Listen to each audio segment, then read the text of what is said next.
la gente, bueno, avisaré cuando pase a la pizarra, ¿vale? Porque hay parte que voy a hablar a la cámara, entonces, bueno, si queréis verme la cara, pues entonces me tenéis ahí. Y cuando diga que voy a escribir en la pizarra, pues podéis abrir la pizarra, que si le dais a doble clic debería abrirse. Vale, si no la tenéis abierta, no sé. Quisiera yo preguntarle a la gente, porque me ha preguntado aquí algo y yo creo que dejé de compartir. Quisiera preguntarle a la gente si veis una pizarra en blanco, que es la de Swan, y la mía tenía algo escrito. ¿Cuál veis? ¿Una en blanco o una escrito? Blanco, blanco. Blanco, entonces es la de Swan. Vale, es la de Swan. Adelante, Swan. Vale, entonces, ¿empiezo ya o...? Sí, yo creo que empezamos ya. Si Viviana nos da el visto bueno, empezamos ya. Venga, pues listo. Adelante, Swan. Vale, pues nada, empiezo. A ver, os cuento. Bueno, muchísimas gracias, antes de nada, a Eloy por otra vez contar conmigo para una masterclass de este tipo. Que, bueno, ya sabe que yo encantado de participar, que además siempre me trae a gente muy motivada, lo cual pues está muy bien. Y nada, Eloy lo llamó, hoy sí que vas a entender el bosón de Higgs, y bueno, voy a intentar que así sea, pero en internet siempre se encuentran muchos vídeos de divulgación del bosón de Higgs donde te cuentan pues, que es un campo que está en todo el universo, que lo permea todo y que las partículas reciben masa gracias a la interacción del bosón de Higgs. Bueno, voy a contar un poquito, muy brevemente, cómo es esto, ¿no? Cómo es la teoría, digamos, detrás, a la parte más teórica pura del bosón de Higgs. Pero hoy me voy a centrar sobre todo en cosas que no se cuentan del bosón de Higgs y que yo creo que ayudan mucho a entender el bosón de Higgs desde una perspectiva más experimental, más real. Es decir, no tanto cómo es el bosón de Higgs, de cómo actúa en el universo para dar masa a las partículas, sino que me voy a centrar más en cómo nosotros en el CERN, por ejemplo, producimos el bosón de Higgs. ¿Cómo ha sido el descubrimiento del bosón de Higgs? ¿Por qué se ha tardado tantos años? ¿Vale? El bosón de Higgs se predijo hace más de 60 años, hace unos 60 años, y se descubrió en 2012. Y bueno, gracias a saber cómo ha sido todo ese recorrido, se puede entender mucho mejor las propiedades del bosón de Higgs y cómo actúa en el mundo real, es decir, cómo actúa en física de partículas cuando nosotros lo producimos en el CERN constantemente. ¿Vale? Entonces, hasta aquí todo bien, ¿no? Confirmadme, porfa, que se escucha bien y esas cosas. No vaya a ser... Visual, se escucha perfecto. Sí. Vale, perfecto. Vale, entonces, el bosón de Higgs es, ya sabéis, una partícula del modelo estándar. Para los que sepan menos de física de partículas, ahora en la pizarra, vais a poder ver la tabla de las partículas elementales, ¿vale? Entonces, nosotros dividimos las partículas en fermiones y bosones, ¿vale? Entonces, en los fermiones tenemos 6 quarks, el U, el D, el C, el S, el T y el B, ¿vale? Tienen nombres, pero bueno, con nombrarlos según en la letra ya es suficiente. Y luego tenemos los leptones, que son el electrón, el muón, el tau y los neutrinos.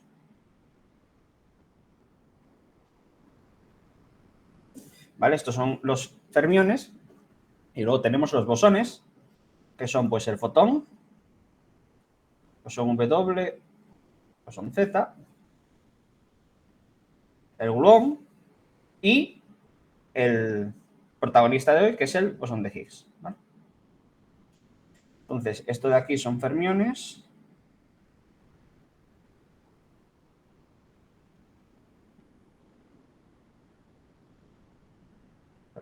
Y esto de aquí son bosones.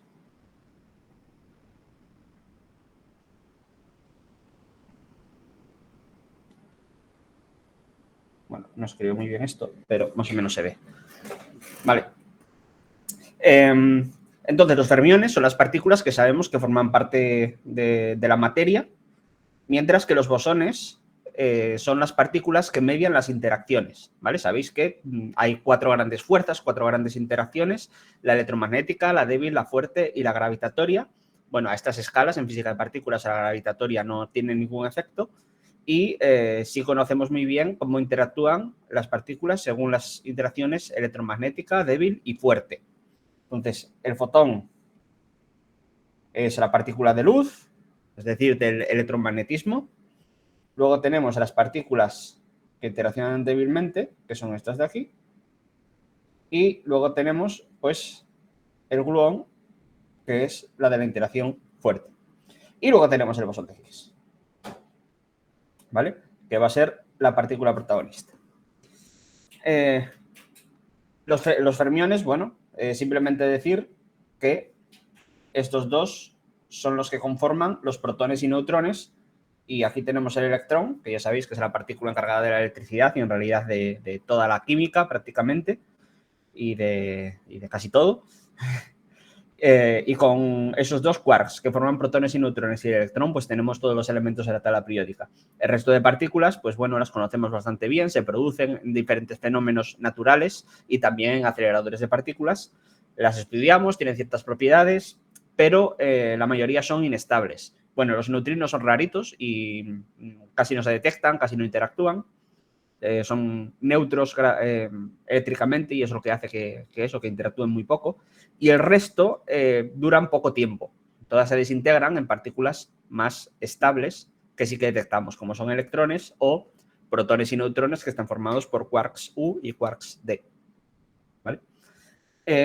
Las partículas mediadoras de las fuerzas, tenemos ahí el fotón. El fotón es una partícula estable, que, bueno, es la luz.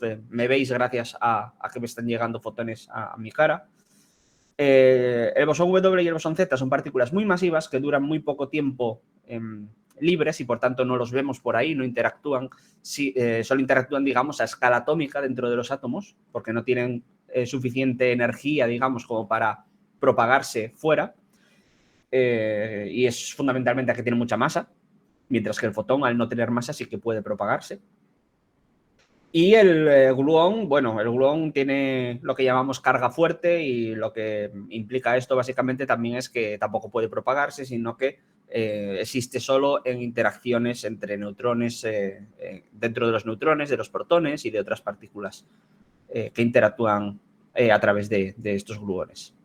Y luego está el bosón de Higgs, que es de la que voy a hablar. Entonces, antes de mencionar ninguna de las propiedades del bosón de Higgs, quiero explicaros un poquito por qué se pensaba que tenía que existir un bosón de Higgs.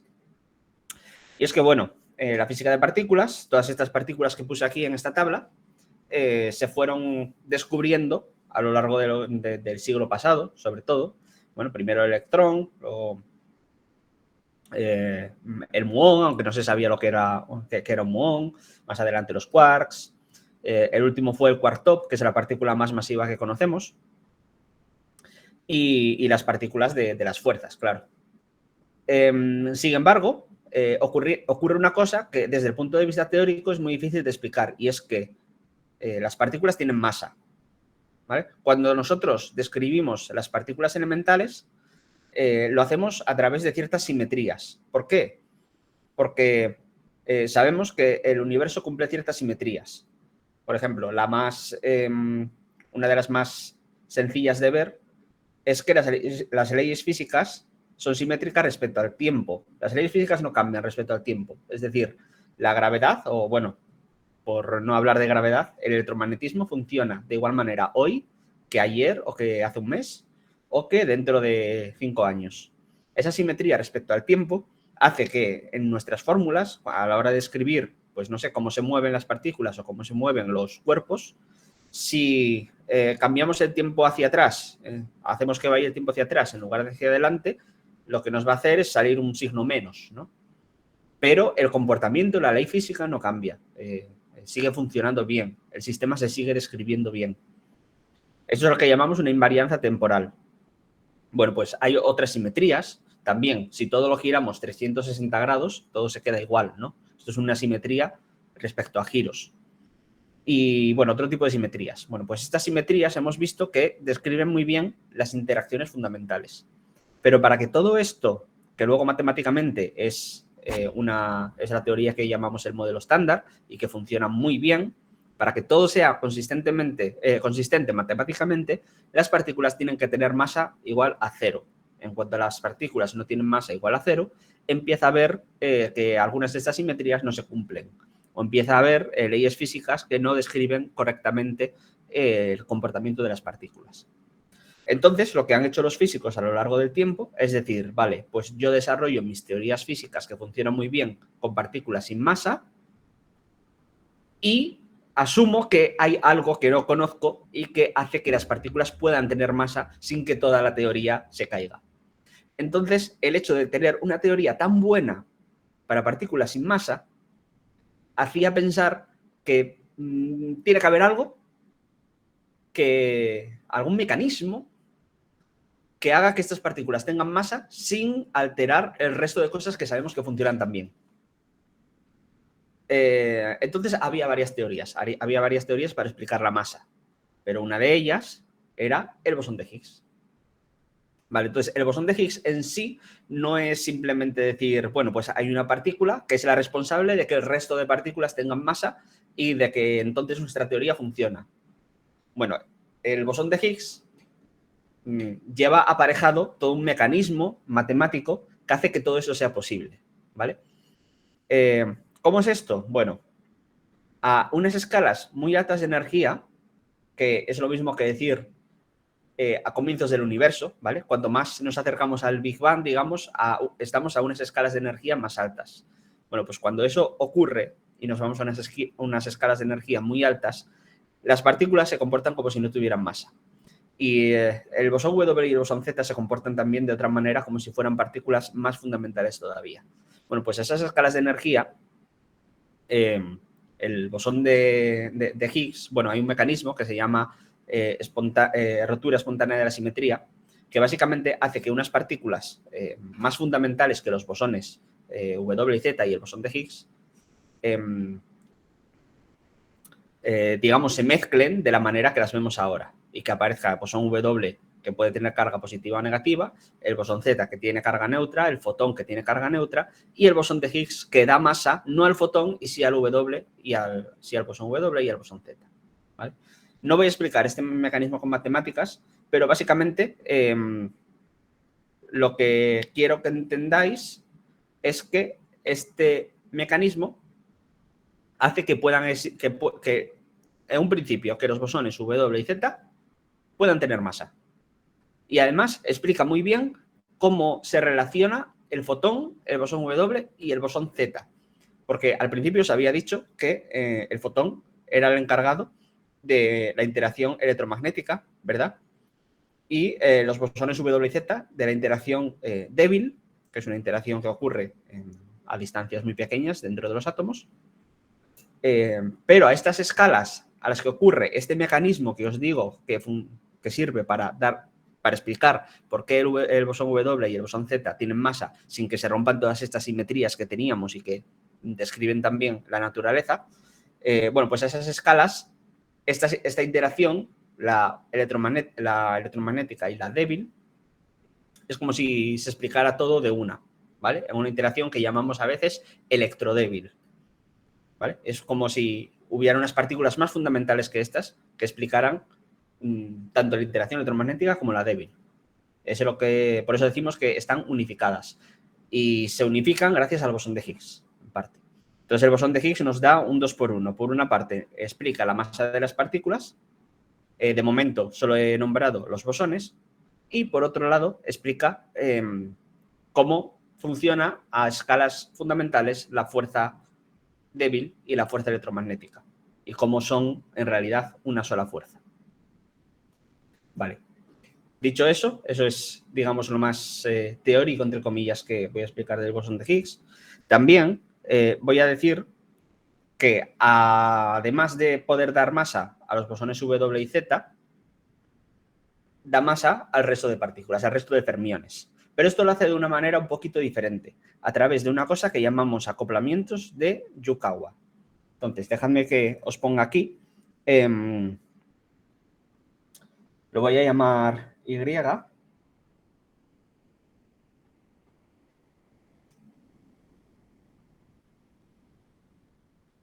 voy a llamar Y a lo que llamo acoplamiento de Yukawa.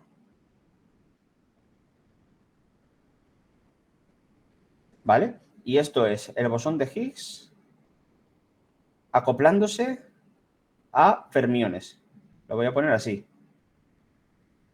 ¿Vale?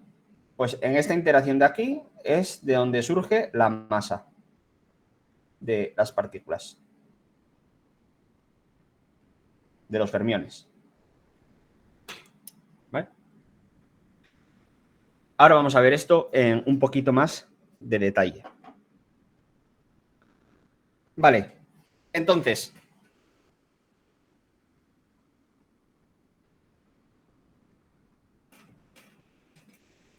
para representar las interacciones, a veces utilizamos unos diagramas que se llaman diagramas de Feynman. ¿Vale? No sé si estáis familiarizados con ellos, pero son unos dibujitos que os voy a escribir ahora mismo. Por ejemplo, imaginad que podemos tener una interacción electromagnética que constaría de este dibujo de aquí, que es un fotón, que represento con esta letra, y que, por ejemplo, puede interactuar con dos partículas que interaccionan con la interacción electromagnética, como puede ser un electrón y otro electrón, ¿vale? Uno sería positivo y el otro negativo. El electrón positivo se llama positrón. Vale, pues esta interacción de aquí se explica y se media asignando a este vértice de aquí, ¿vale? Cuando hacemos estos dibujitos, son muy importantes estos vértices de aquí, donde se juntan las partículas. Bueno, esto de aquí sería un vértice electromagnético. Y la fuerza de este vértice nos dice cuánto es la fuerza de la interacción, que en este caso es algo proporcional a la constante de interacción, que lo llamamos alfa electromagnética, ¿vale? Esto también se llama, si os suena de algo, la constante de estructura fina, ¿vale? 1 partido de 137, si alguien lo tiene en mente. Vale, entonces simplemente quedaos que esto es una interacción electromagnética, queremos saber cómo de fuerte es. Cómo de fuerte también implica cómo de probable es que ocurra, y eso es importante para cuando os hable del bosón de Higgs. Pues entonces miramos el número de vértices que hay, ¿vale? Esto es una interacción sencilla con un solo vértice, pero puede haber muchos vértices. Contamos el número de vértices y a cada vértice le asignamos una constante de acoplo. En este caso, la constante del electromagnetismo. ¿Vale? En una interacción débil, podemos tener esta interacción débil, ¿vale? Este símbolo de aquí representa, por ejemplo, un bosón Z. Y aquí podemos tener una interacción débil, por no poner más partículas, pues también con un positrón y un electrón, ¿vale? Y aquí tendríamos nuevamente un vértice con una constante de acoplo, que en este caso sería la constante de acoplo de la fuerza débil, que llamo alfa W. ¿Vale? Para la fuerza fuerte, pues podríamos tener pues un gluón, este simbolito de aquí es un gluón, que interacciona con dos partículas que interaccionan mediante la interacción fuerte. En este caso no puedo poner electrones porque los electrones no interaccionan con la interacción fuerte, pero sí que puedo poner un quark, por ejemplo, un quark U y otro quark U, ¿vale? En este caso sería anti-U. Y aquí nuevamente tendríamos un vértice que nos dice la fuerza de interacción, que en este caso sería la constante de interacción. Tenemos alguna pregunta, Swan, Vale, cuando acabe el bloque aviso y me las dices, ¿vale? Perfecto. Vale, en este caso sería la interacción fuerte, ¿vale? Que la constante es esta de aquí. Vale, pues con el bosón de Higgs normalmente se representa así, unas líneas punteadas. Podría interaccionar, pues, con cualesquiera pares de partículas con masa, ¿no? Por ejemplo, pues bueno, por poner la misma, voy a poner electrón y positrón. ¿Vale? Y en este vértice, ¿qué constante pongo? Ajá, pues esa es una buena pregunta. La constante que tengo que poner es lo que os acabo de poner. La constante de Yukawa. ¿Vale? Entonces, una cosa que vemos es que la fuerza o esta fuerza electromagnética depende de la carga de las partículas. Entonces, la carga de las partículas es +1 -1, en el caso del electrón, y es, si lo mires en coulombios, pues es otra, ¿no? Pero si lo mires en lo que llamamos unidades naturales, pues es +1 -1. La fuerza fuerte, pues es +1 -1. Todas las partículas, el muón también es +1 o -1, el tau es +1 -1. Entonces, la constante electromagnética funciona igual para todas las partículas. La constante débil lo mismo. La constante débil es universal para todas las interacciones del bosón Z o para todas las interacciones del bosón W. Depende de alguna cosa más, pero digamos que lo que es el valor es igual independientemente de las partículas que pongas ahí. Es lo que llamamos la universalidad de la interacción. Lo mismo para la fuerza fuerte, pero para las interacciones del bosón de Higgs no es así. ¿Por qué? Porque este acoplamiento de aquí, y es la magia, entre comillas, del bosón de Higgs, depende del tipo de partícula. Es decir, no es lo mismo tener un electrón aquí que tener un muón, que tener un quark top, que tener un bosón Z. ¿Por qué? Porque esto de aquí depende de la masa de las partículas. Entonces, en este caso, le tendría que poner un subíndice E. ¿Vale? De manera que, si yo ahora voy a mirar la interacción del bosón de Higgs con, por ejemplo, muones, pues la constante que tengo que poner aquí lleva un subíndice mu y es diferente. ¿Por qué? Porque el bosón de Higgs, la interacción del bosón de Higgs, depende de la masa de las partículas. ¿Vale? Al igual que la interacción del fotón depende de la carga de las partículas, pero la carga de las partículas es igual si es un electrón que si es un muón, ¿vale? O que si es un tau.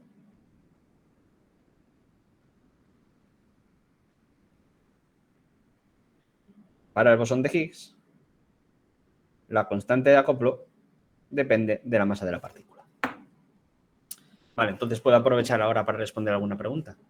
Vale, gracias. Bueno, yo te iba a hacer yo una pregunta, pero creo que ya respondiste después de esa pregunta, que te iba a preguntar que si esa constante, por ejemplo la del fotón, que es la primera que nos enseñaste, te iba a preguntar que si esa constante, esa fuerza electromagnética, dependía de la frecuencia del fotón.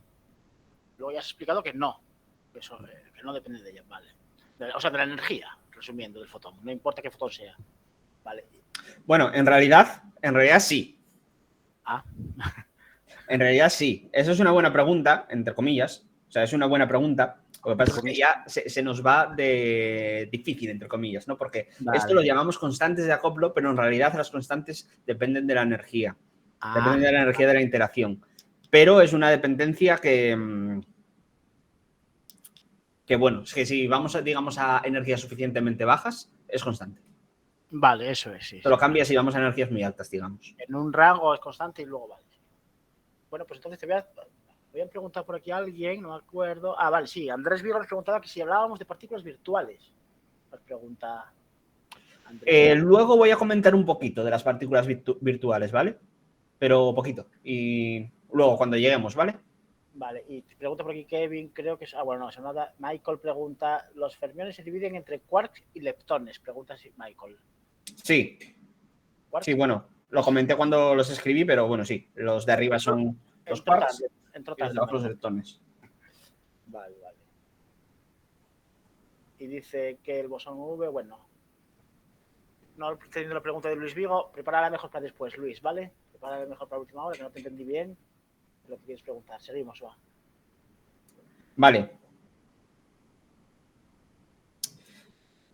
Vale. Entonces, ¿cómo depende de la masa esas interacciones? Bueno, pues dependen según esta formulita muy sencillita. Y es que para un fermión F, la fuerza de la interacción es igual a raíz cuadrada de 2 multiplicado por la masa del fermión y dividido por un parámetro que se llama V, que es muy importante para entender el bosón de Higgs. Este V es lo que llamamos la energía del vacío del bosón de Higgs, ¿vale? Más o menos. Esa V viene de vacío y ahora sabemos que vale más o menos 246 Hz, ¿vale?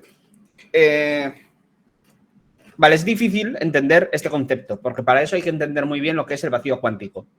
Pero para tener algo en la cabeza, imaginaos que es la energía que tiene el bosón de Higgs cuando está quieto, ¿vale? Es como una energía potencial intrínseca del bosón.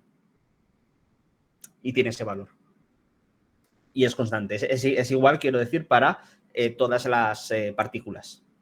De manera que, si sabemos la masa de la partícula, que puede ser un electrón, un bosón, un muón, un quark U, pues ponemos ahí la masa y entonces ya sabemos la constante de acoplo. ¿Vale?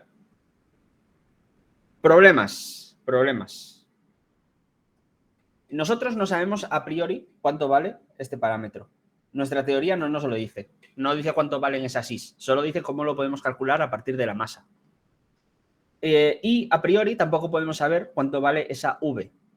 Hay que medirlo. Hay que medirlo de alguna manera.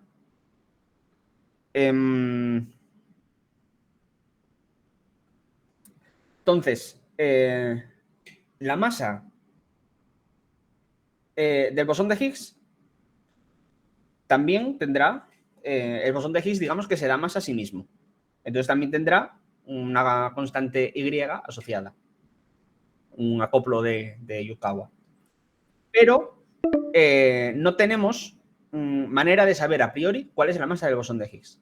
Entonces los físicos, cuando pues a finales de los 80 tenían el mapa de las partículas que os puse aquí arriba, sabía cómo funcionaban, sabían qué fermiones había, qué bosones había, y tenían el problema de que no sabían explicar la masa, pero pensaban que con un mecanismo como el del bosón de Higgs se podría explicar. Decían, vale, entonces ahora tenemos este mecanismo que funciona muy bien, pero no tenemos una partícula, no hemos descubierto esa partícula, el bosón de Higgs, y además no sabemos qué masa tiene. Entonces, si no sabemos qué masa tiene, no sabemos cómo producirlo. Entonces, lo único que dijeron es, si el bosón de Higgs es muy masivo, ya está, no vamos a poder saber si esta teoría es verdadera o falsa, porque no vamos a poder descubrirlo. Pero tiene sentido que si hay una teoría más fundamental que explica las masas del bosón W y el bosón Z y cómo todo surge, digamos, de lo mismo, el bosón W, el bosón Z y el bosón de Higgs, ¿vale? Que es la teoría electrodébil, tiene sentido que la masa del bosón de Higgs esté cercana, ¿vale? Para que os hagáis una idea, la masa del bosón W son 80 GeV, la del bosón Z son 91 GeV y la del bosón de Higgs, pues no se sabía, podía ser pues 100 GeV, que sería algo parecido, o podría ser 3 millones de GeV. Si fuera 3 millones de GeV, ni con el acelerador de partículas más enorme del mundo podríamos descubrirlo. Pero por suerte, esto ahora sabemos que es 125 GeV. Pero antes no se sabía. ¿Vale? Entonces ahora os voy a explicar y quiero que os pongáis en la situación de que sois físicos de partículas, tenéis que descubrir el bosón de Higgs y no sabéis cuál es su masa. Entonces, ¿cómo lo buscáis? ¿Buscáis a una masa dada? ¿O qué asunción hacéis de la masa para buscarlo en un experimento de física de partículas? Dicen que quedan 10 minutos de charla. Bueno, sí, yo me puedo alargar un poco más, ¿no? No, lo que teníamos pensado, Swan, era cuando se nos acabara el tiempo, porque es que la abría antes para que la gente se uniera. Entonces tenía pensado que pusiera pause, la persona que está grabando pone pause, cerramos, vuelvo a abrir y la persona vuelve a poner play para que luego la grabación quede seguido y quede limpio. Pero bueno, todavía nos quedan 8 minutos. Así que bueno, esperamos unos minutos más. Vale. Sí, o sea, yo tengo para un buen rato más, pero voy Pero voy claro, al punto, voy al punto. Voy al punto para no alargarlo mucho. respecto a lo de la masa del Higgs, sería midiendo la interacción a lo mejor, las partículas resultantes de una interacción. No. Vale, os voy a compartir una imagen. A Vale. ver si la puedo poner aquí.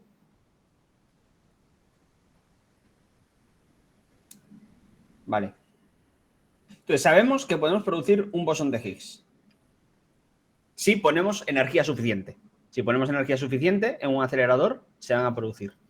Pero ese bosón de Higgs se va a desintegrar porque tiene un tiempo de vida muy corto. La cuestión es, dependiendo de la masa de la partícula, y es lo que se ve en el eje, en este eje de aquí, dependiendo de la masa del bosón de Higgs, la fracción, ¿qué es esto? La probabilidad de desintegración del bosón de Higgs cambia mucho. Es decir, imaginad que el bosón de Higgs tuviera una masa de 160 Hz, ¿vale? Pues entonces casi todos los bosones de Higgs que se produjeran se desintegrarían el 90% a bosones WW, ¿vale? Mientras que si el bosón de Higgs tuviera una masa, pues, no sé, de 100, ¿vale? Pues la mayoría de bosones de Higgs se desintegrarían a una pareja de quarks B anti-B. ¿Vale? Entonces, ¿por qué esto es así? Bueno, os quería comentar brevemente. Al principio, el bosón de Higgs se intentó descubrir en un acelerador que aceleraba electrones y positrones. ¿Vale? Teníamos electrones y positrones. ¿Vale? Colisionaban y de aquí pues se producían procesos. ¿Qué pasa? Que una manera de producir un bosón de Higgs a partir de electrones y positrones es, bueno, pues con este dibujito de aquí tenemos un electrón, tenemos un positrón y tenemos un bosón de Higgs, ¿no? Esto se podría producir en un acelerador. El problema es que esto de aquí será igual a, como acabamos de ver, raíz cuadrada de 2, masa del electrón, partido de V. ¿Vale? Pues la masa del electrón es muy pequeña en comparación con otras partículas. Muy, muy, muy pequeña. Y esto hace que básicamente sea casi imposible de darse. El electrón es una de las partículas más ligeras, por tanto, es de las que menos se acoplan al bosón de Higgs. El bosón de Higgs se acopla muchísimo, por ejemplo, al quark-top, que es una partícula muy pesada. Entonces, hubo un acelerador que se llamaba LEP, que hacía este tipo de experimentos, pero que no encontró el bosón de Higgs porque no logró la energía suficiente. Entonces, hizo falta hacer un acelerador más grande, que es el que ahora tenemos, el LHC, que lo tenemos en el CERN, y que acelera partículas a una energía mucho mayor, y acelera protones, ¿vale? Hace colisiones de un protón con otro protón. Entonces, ahí se puede generar un bosón de Higgs por diferentes mecanismos, y este bosón de Higgs se desintegra según su masa, y los físicos pues miraban a este gráfico de aquí y decían, bueno, pues yo voy a asumir que la masa es 100.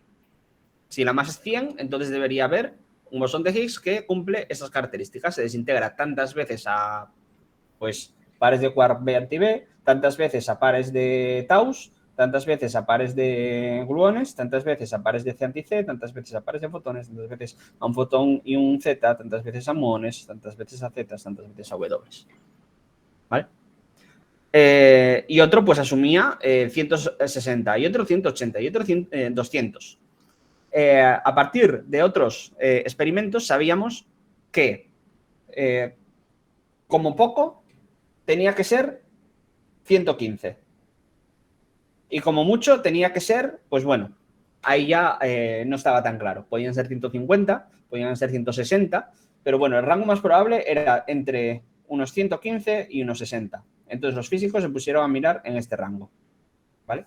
Al final, bueno, y esto spoiler, pues se sabe que el bosón de Higgs tiene unos 125, ¿vale? O sea que por aquí. Este es el valor verdadero de la masa del bosón de Higgs. Vale, ¿cuánto tiempo queda? Nada, iba a hablarte yo. Sí, nada, vamos a dejarlo aquí ahora Vale, y volvemos a abrir nada en 3 minutos o 2 minutos, pero bueno, la gente que aproveche ir al baño si quiere. Y en 3 minutos abrimos. Si quieres, abres tú usual la clase, bueno, lo hablamos por WhatsApp. Que si quieres, vale. abres, te dura más. Venga. ¿Vale? De cualquier manera, chicos, vamos a cerrar la clase ahora. Viviana pone pause y nada, en 2 o 3 minutitos os mando todos otra vez el link y retomamos, ¿vale? Bueno, está siendo un poquito técnica, pero bueno, me consta que aquí hay gente que le gusta mucho estas cosas ahí técnicas. Entonces, a mí lo que me gustaría decir es, bueno, pues entonces vamos a nuestro colisionador de partículas, aceleramos protones, en estos protones colisionan y se crean bosones de Higgs. Entonces, ¿cómo descubrimos el bosón de Higgs? Es un acelerador que colisiona protones, como es el LHC. Y bueno, realmente, ¿cómo se está estudiando ahora mismo? ¿Y por qué sabemos de verdad que es el bosón de Higgs? Bueno, porque os había dicho que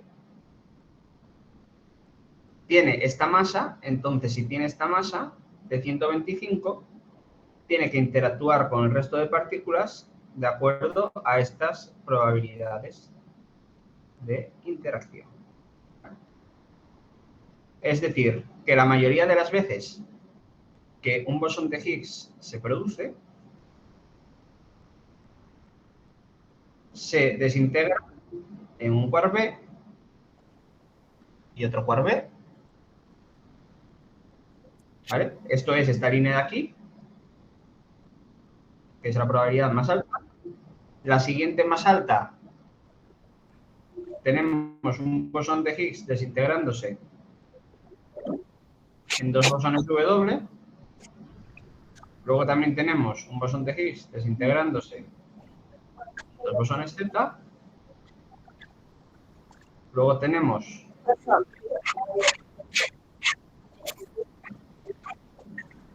bosón de Higgs desintegrándose.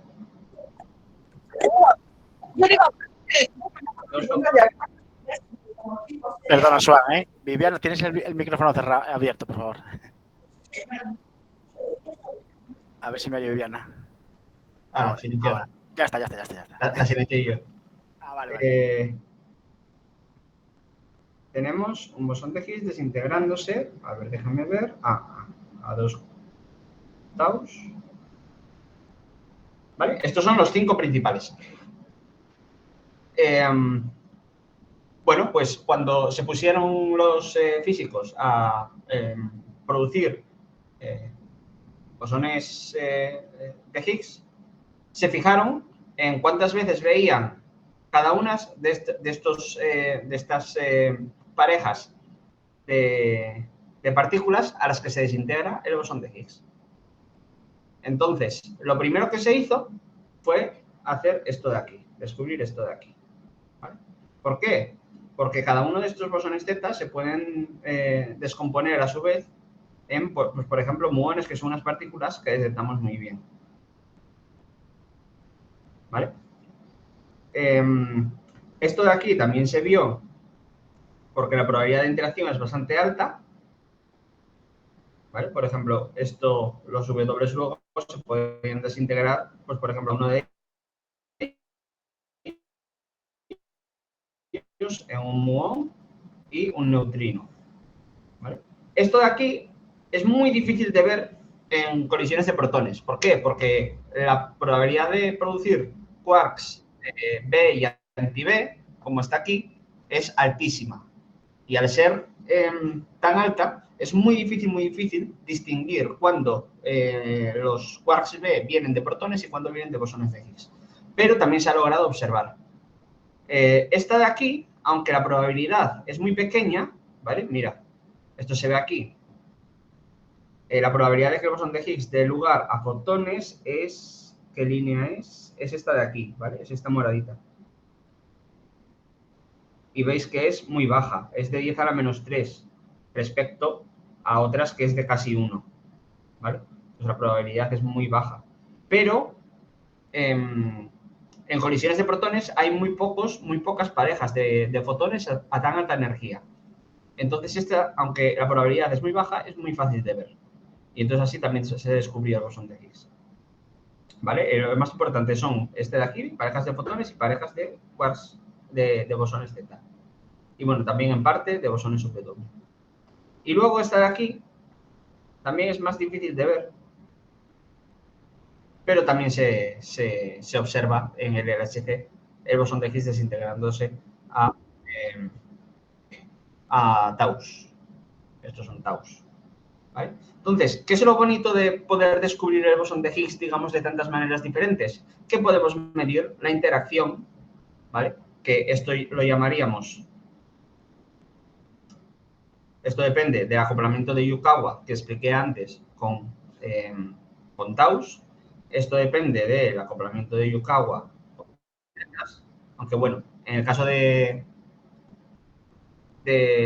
los zetas es otra cosa, no es un acoplamiento de Yukawa. En W, pues de algo parecido a un acoplamiento de Yukawa con el W, que tampoco es de Yukawa, porque de Yukawa es con los fermiones. Este sí sería un acoplamiento de Yukawa con los bosones, con los Bs, quarks B. Y en este caso de aquí, no estamos ante un acoplamiento de Yukawa con el fotón. ¿Por qué? Porque el fotón no tiene masa. El fotón no tiene masa. Entonces el bosón de Higgs no se puede acoplar al fotón. Entonces, ¿cómo puede ser que tengamos bosones de Higgs que se desintegran a fotones? Bueno, eso es porque la interacción no es tan sencilla. Tenemos un bosón de Higgs y aquí, alguien preguntaba por partículas virtuales. Aquí lo que tenemos es un bucle de partículas virtuales que da lugar a fotones. ¿Vale? Entonces, esto es un bosón de Higgs. Estos son partículas virtuales interactuando y da lugar a fotones. Entonces, aquí en ningún vértice tenemos un acoplamiento de Yukawa con el fotón, ¿no? Aquí tendremos un acoplamiento de Yukawa del Higgs con dos partículas virtuales que pueden ser, pues, por ejemplo, quarks top, ¿vale? Imaginad que estos son quarks top. Pongo quarks top porque es la partícula más masiva, por tanto es la que más va a dar lugar a este acoplamiento, ¿vale? Y aquí tendremos vértices que dependerán de la constante electromagnética. ¿Por qué? Porque es vértices con un fotón. Pero en ningún lado tenemos una interacción de Yukawa con fotones. Porque eso es cero. Eso es cero. Porque el fotón no tiene masa.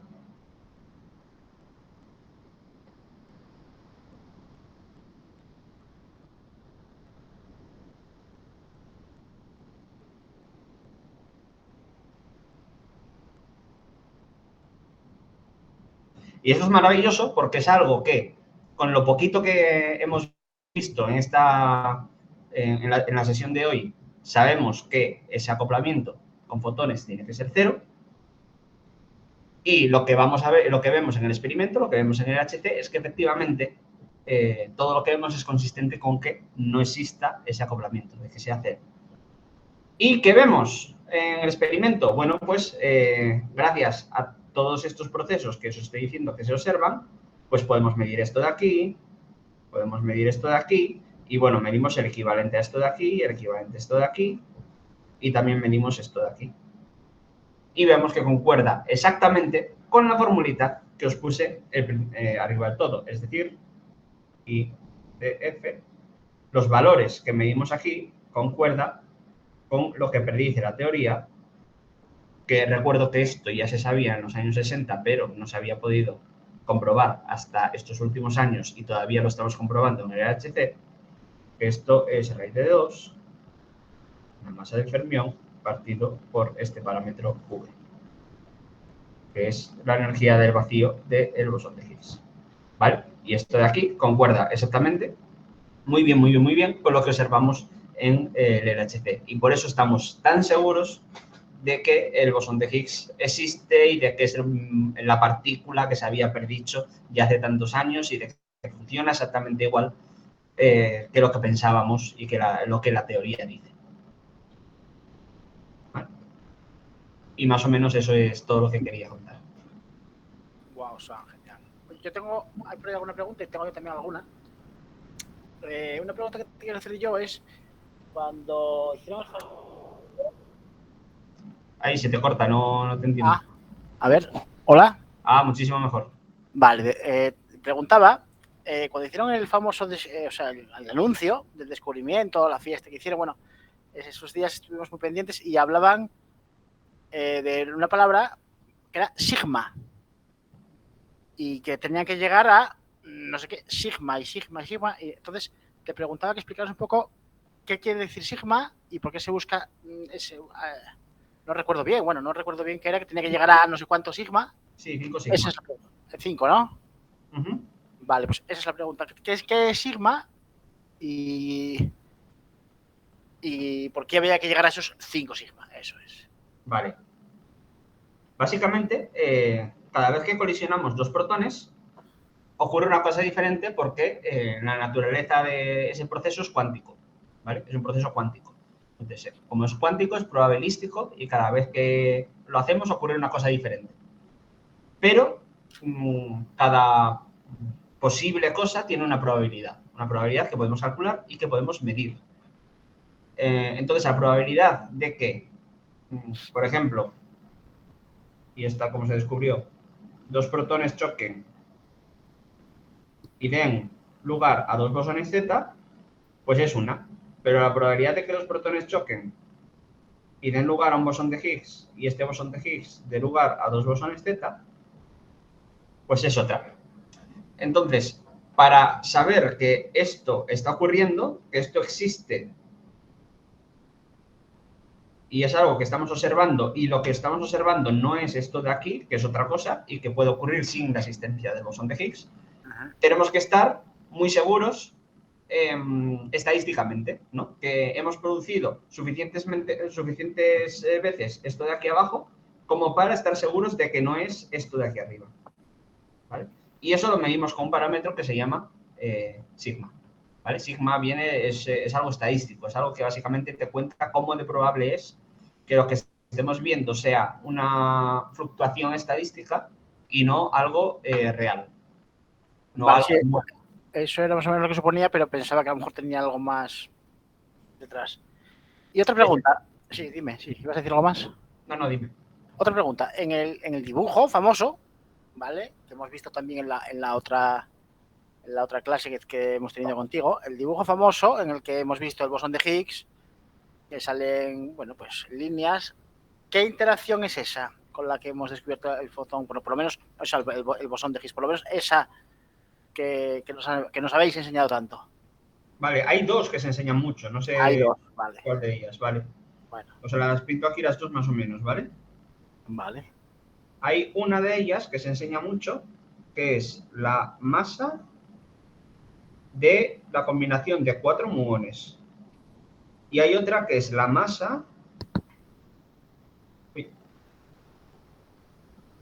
Porque recuerdo que había fotón, ¿no? Sí. Eso. No pinta. No sé por qué no pinta. Vaya.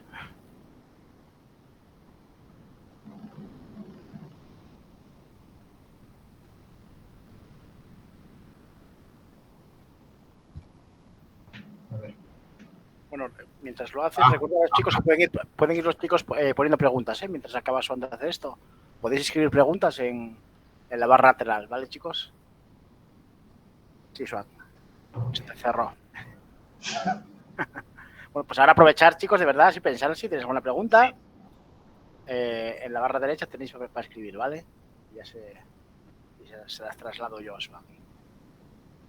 Ahí estamos. A ver si sobrevive. Las pizarras de Suat se parecen a las mías.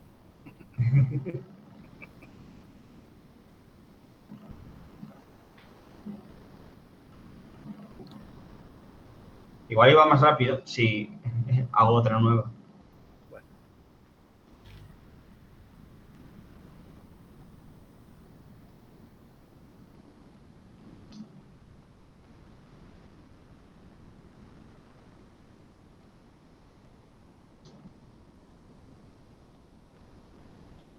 A ver. Un poquito.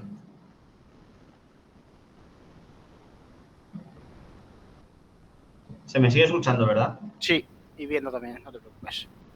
Vale.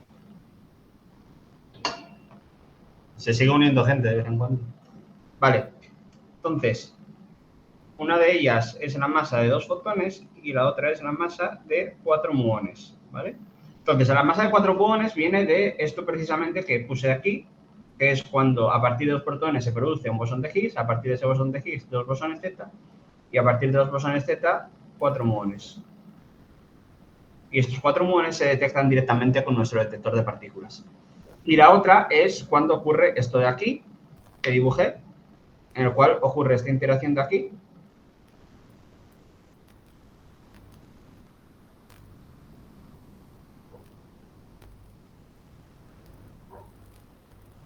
¿Vale?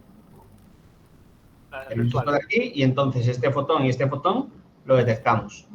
¿Vale? Entonces simplemente lo que hacemos es, bueno, pues sumar el momento de los fotones, que es algo que medimos bien, y a partir de sumar el momento de los fotones, pues obtenemos la masa de esos 2 fotones, o en el otro caso la masa de los 4 muones, ¿vale? Y esto tiene una distribución que, si no existiera bosón de Higgs, esta distribución sería así, ¿vale? Y en el otro caso, si no existiera bosón de Higgs, esto tendría una distribución así. Pero como existe bosón de Higgs, lo que observamos es algo, en este caso es algo así, y en este caso es algo así, ¿vale? Y además justo aquí, debajo, estos son 125.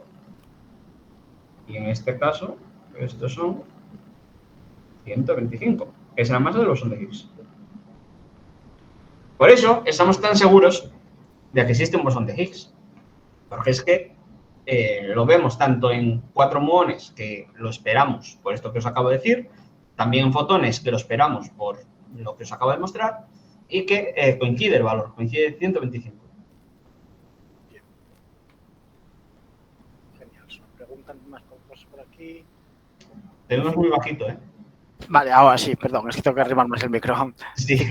Bueno, también lo puedes leer tú, me imagino, ¿no? Dice Cristina Fernández que cómo saben si es una partícula u otra.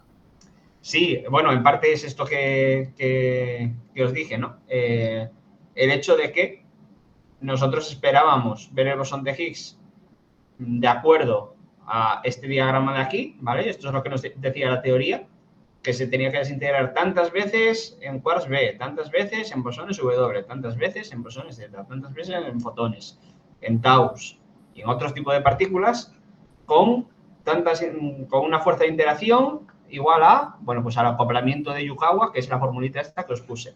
Y lo comprobamos con cada uno de estos pares de partículas y efectivamente concuerda perfectamente con lo que esperamos. Entonces estamos muy seguros de que es el bosón de Higgs y no otra. Vale. Pregunta Angélica, pero yo creo que es un poco que no lo entendió, entonces voy a leer su pregunta y luego la voy a transformar un poco porque se nota que es que no lo entendió. Dice ella, el sigma es igual al 5% de probabilidad en estadística, pregunta. Dice, pregunto porque no entendí muy bien. Yo creo que un poco habría que explicarle que el sigma es cuánta probabilidad, y la cosa que yo creo que puedes contestar es por qué un 5. Que dice por aquí en Facebook Swan, sobre todo el compañero mío de la página, habla de 5,5. Sí, o sea, se habla de 5 sigma, ¿vale? Sigma es una manera de medir la probabilidad, pero un sigma se corresponde con una probabilidad de de estar seguros, digamos, en un 68%. 2 sigma es en un 95% más o menos. 3 sigma es en un 98 y pico por ciento.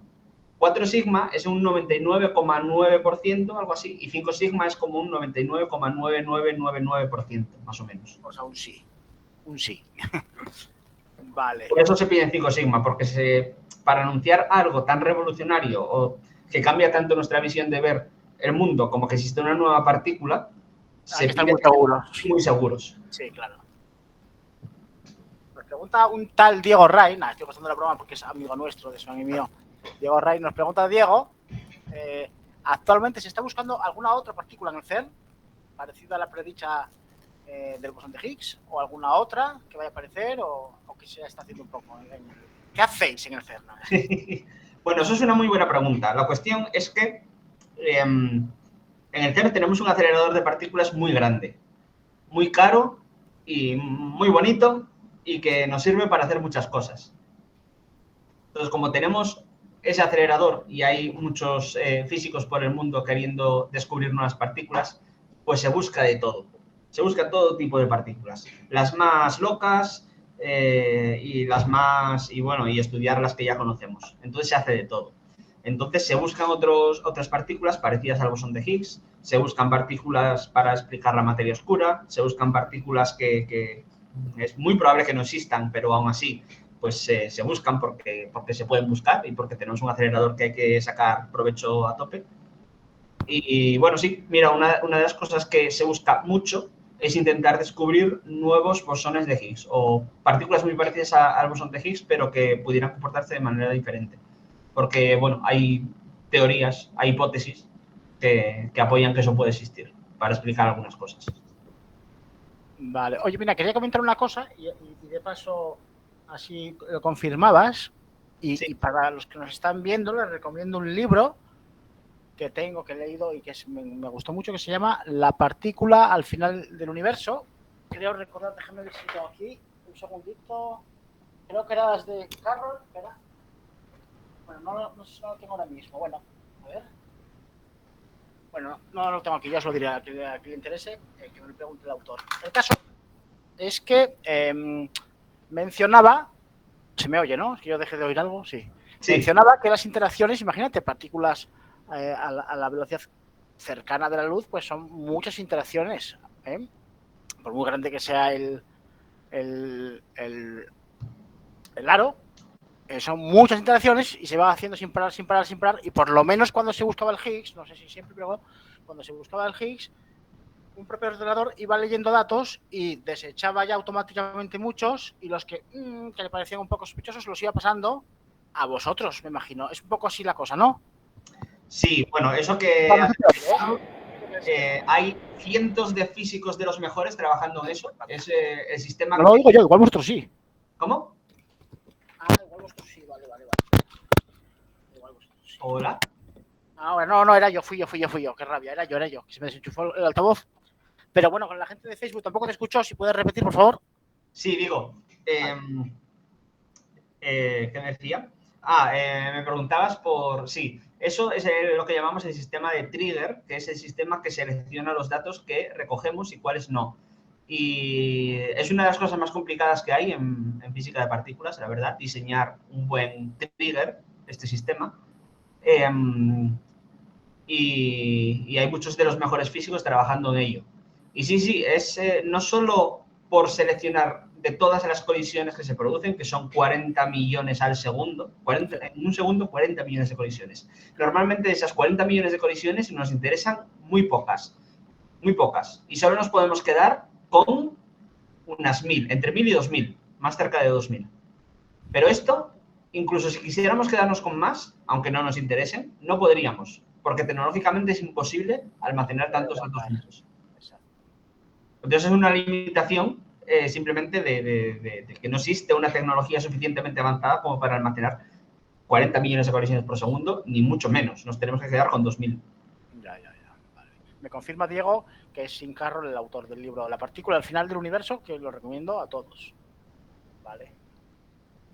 También ahora que sale el tema de este libro, comentaba Sean Carroll que tenéis una bombona de la cual salen esos haces de protones y que esa bombona, que no sé, hay que cambiarla. No hay que cambiarla porque dura... Claro, eso es un cálculo que de hecho todo estudiante de física puede hacer, ¿vale? Así que os lo dejo para casa. Pero podéis calcular el número de protones o cuánto volumen de gas hidrógeno necesitamos para colisionar, no sé, 10 años de colisiones en el LHC. Y os puedo dar como datos. Bueno, esto va a quedar grabado, ¿no? O sea, que os puedo dar como datos que en el LHC los protones van en paquetes. Cada paquete de protones tiene más o menos 10 a la 11 protones. y en el LHC caben unos 2.800 paquetes y tenemos 2 haces, ¿vale? O sea que tenemos 2.800 por 2 paquetes de protones de 10 a la 11 protones en cada paquete. Y cada haz, digamos que tiene una vida media de 10 horas. Después de 10 horas tiramos el haz y volvemos a obtener haces. Otras 10 horas tiramos el haz y volvemos a obtener haces. Más o menos eso es lo que hacemos. Entonces, ¿para cuánto nos da una botella de hidrógeno? Bueno, pues hacéis el cálculo. ¿Cuántos átomos de hidrógeno? Bueno, por cada átomo de hidrógeno hay un protón, esto lo sabemos, ¿no? ¿Cuántos átomos de hidrógeno caben en una botella? Pues bueno, hacéis número de Avogadro y os sale que sí, que con una botellita de hidrógeno así de pequeña nos da para años y años y años de colisionar protones. O sea que no se ha cambiado, ¿no? Hasta ahora entiendo eso, ¿no? A ver, podría no haberse cambiado. En la práctica me imagino que sí, porque se desgastará de cosas. Sí. Y luego una cosa, los haces eso, cuando ves que lo que dices tú, 10 horas se usan, y luego se lanzan a un blanco, ¿verdad? Sí. Eso es. Sí, hay una zona específica de todo el acelerador donde se desechan los haces y es una zona súper preparada para ser capaz de disipar toda la energía que llevan los haces, que es muchísima. La energía que llevan los haces de protones, si sumas la de todos los protones a la velocidad a la que van, que es muy cercana a la de la luz, logra, no sé cómo era el cálculo, pero más o menos fundir 100 kilos de cobre que están a temperatura ambiente y llevarlos a punto de fusión de cobre. Pues bueno, está, y además creo que es verídica, la historia sale por muchos sitios, la historia de que a un hombre le atravesó un haz la cara. Seguramente lo hayas escuchado, ¿verdad? Sí, pero eso fue en los años 70 y un acelerador mucho más pequeño. No tenía esa energía, ¿no? No, era un acelerador mucho más pequeño, un ruso, sí, al que le atravesó el haz. Bueno, entonces, si llega a ser el HC, no lo podría haber contado. No lo cuento, pero bueno, entonces te recomendamos que no metas la cabeza. Sí. No sé si alguien más tiene preguntas. Voy a mirar en Facebook también. A ver si tienes... Jauma, es el compi mío de la página, dice... Swan, ¿crees que el CERN está... Ahí, acércate al micro, porfa. Que... Perdón, sí. Es que aparte también lo leo mal porque lo tengo en el teléfono. Dice, ¿crees que el CERN está en el límite de magnitud y deberemos esperar al nuevo acelerador de 100 kilómetros para descubrir nuevas partículas o todavía tiene recorrido el CERN? ¿Se le puede extraer todavía cosas al CERN o está jubilándose? Nada, pregunta comprometida, ¿eh? Este es Jaume, es el compañero mío de la página. Sí. Que hace unas fotazas, por cierto. Sí, es verdad, sí. Pues yo diría que más bien lo segundo. Es decir, más bien está a punto de casi de jubilarse. Yo apostaría porque no vamos a descubrir nada nuevo en el LHC. Que vamos a descubrir algo nuevo, pero cuando llegue un acelerador nuevo. En el LHC es verdad que tiene bastante potencial todavía, pero la mayor parte de su potencial ya está explotado. Ya. Pero bueno, quién sabe. Exacto, quién sabe. Pues bueno, no sé si alguien más tiene alguna pregunta. Vamos a esperar un minutito. A ver si alguien tiene una pregunta. Yo tengo una pregunta, profe. Sí, Lark. Adelante. Sí, una consulta. Con el modelo estándar de partículas, para todos los fenómenos físicos ya están explicados, por así decirlo. Ya encontraron lo que se ve como a simple vista. No hay más que buscar. No sé si me va a entender.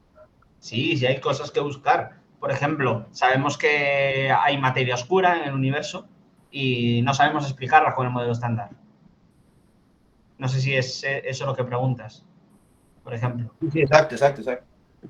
Claro, pues entonces en el modelo estándar, la tablita que os enseñé, que está por aquí arriba, es probable que esté incompleta. ¿Vale? El modelo estándar dice, vale, estas son las partículas que tenemos, pero si ahora mismo descubriéramos otra, pues la añadiríamos y la cuestión es que necesitamos más partículas. Necesitamos más partículas para explicar cosas como la materia oscura. Y es algo que no tenemos ni idea de cómo podemos completar esta tabla para explicar, pues eso, la materia oscura. O hay otras preguntas abiertas todavía. Hablando de preguntas, tienes una aquí que es una pregunta que no te apetece nada, porque es una pregunta que lleva mucha cola detrás, que creo que lo estoy viendo ya. El gravitón. Y en España a los tíos les dicen tíos, ya que a todos les dicen tíos. Ah, nos pregunta hablar que se dice tío, sí, tío, nosotros cuando decimos tío es amigo, colega o algo así, sí, eso. Excelente, excelente. Es eso, no, es que no tiene que ver nada con parentesco, acostumbraros. Y Jesús nos pregunta eso, el gravitón, así que bueno. Vale, el gravitón, sí, claro. Lo que pasa es que la gravedad es algo que se entiende muy mal a la escala de las partículas elementales. No sabemos cómo funciona la gravedad y, vamos, es un gran problema de la física el hecho de que tenemos una teoría muy buena para las partículas, que es el modelo estándar, y luego otra teoría también muy buena para la gravedad, que es la relatividad general. El 95% de los físicos, por decir una cifra que probablemente esté cerca de una cifra real, creen que en física, o sea, que la teoría más fundamental, digamos, es la física de partículas y que la relatividad general es una teoría efectiva, ¿no? Es válida a unas escalas, pero en su interior lleva otra cosa. ¿Qué cosa? Bueno, pues el gravitón, que sería una partícula, estaría dentro del ámbito de la física de partículas. Pero claro, ¿qué probabilidades hay de que encontremos un gravitón si entendemos tan mal cómo funciona la gravedad a estas escalas? Pues nadie lo sabe. No sabemos el tamaño del acelerador de partículas que necesitamos para descubrir el gravitón. De hecho, te pregunté en la otra charla, me recuerdo que te pregunté que qué ocurría si aparecía el gravitón respecto a la relatividad. Tú me dijiste, bueno, no tiene que ver, o sea, el gravitón respecto a la gravedad, o sea, respecto a la relatividad general, pues no es solidario con ella, se puede decir así, ¿no? Si se aparece el gravitón, ¿qué hacemos con la relatividad? ¿Se sigue igual? Porque ya hay una... Bueno, claro, es que la cuestión es, cuando apareció la relatividad general, ¿qué hicimos con la gravedad de Newton? Bueno, ¿se sigue usando donde se... o se sabe que una es más ajustada? Sí. Claro, se sabe que a nivel fundamental hay algo mejor, pero sigue siendo totalmente válida a nuestras escalas. Yo creo que en la práctica se usa más la de Newton, ¿no? Hoy en día, para todo. Claro, exactamente. ¿Por qué? Porque a nuestras escalas es mucho más fácil de usar y es totalmente válida. Pero si aparece el gravitón... Si aparece el gravitón, se seguirá usando la gravedad de Newton para muchas cosas, la de Einstein para muchas otras cosas, pero cuando nos vamos al ámbito de partículas se utilizaría el gravitón. Bueno, es que no me convence esa respuesta, pero bueno. Vale. Dice Angélica, y ya como última ya, ¿vale? Dice, usted en su canal, es que Angélica más es la alumna mía y es muy, le interesa mucho y se mete mucho en los canales, investiga mucho. Dice, en su canal comentó de que están construyendo para estudiar materia oscura, de que están construyendo, no sé el qué, bueno, me imagino, no lo sé, bueno. Puede que hable del... Yo tengo un vídeo en el canal en el que hablo de un futuro acelerador que se va a construir. Bueno, todavía no es fijo que se construya, pero probablemente sí. Que del que hablaba Jaume, ¿no? Creo, ¿no? ¿O no?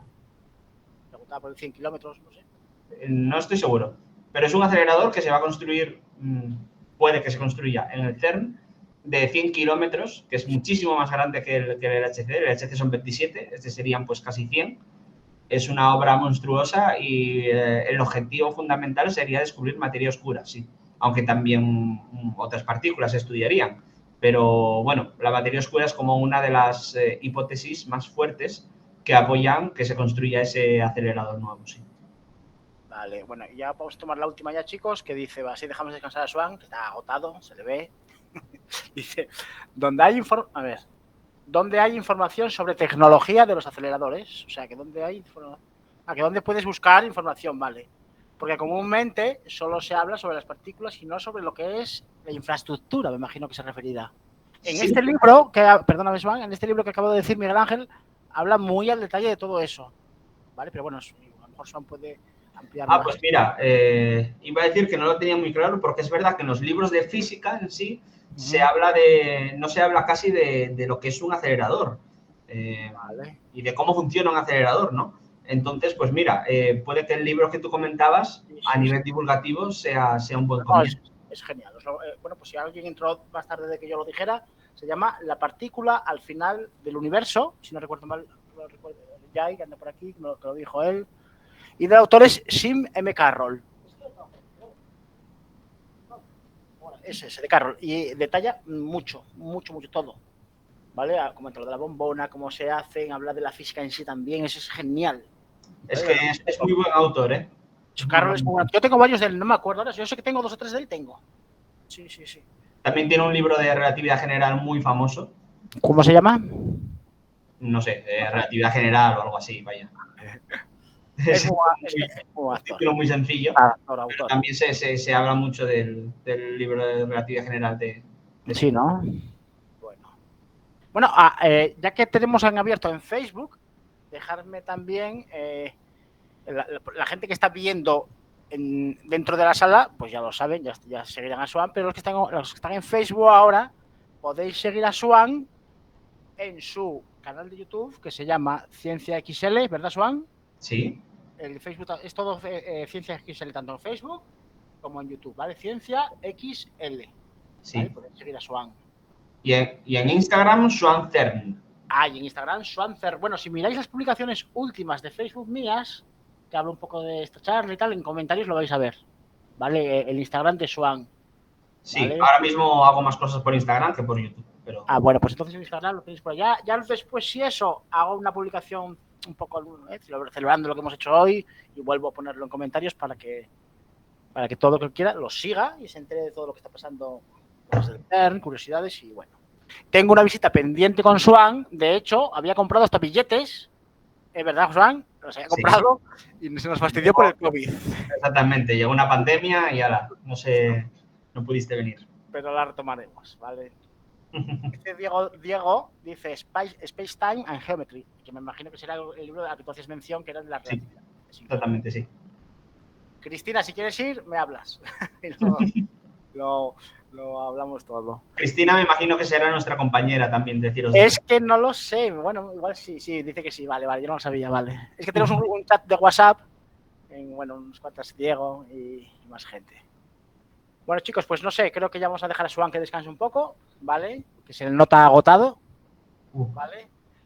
Y eso, haremos más charlas con él, más masterclass, ¿vale? Y más cositas os voy contando.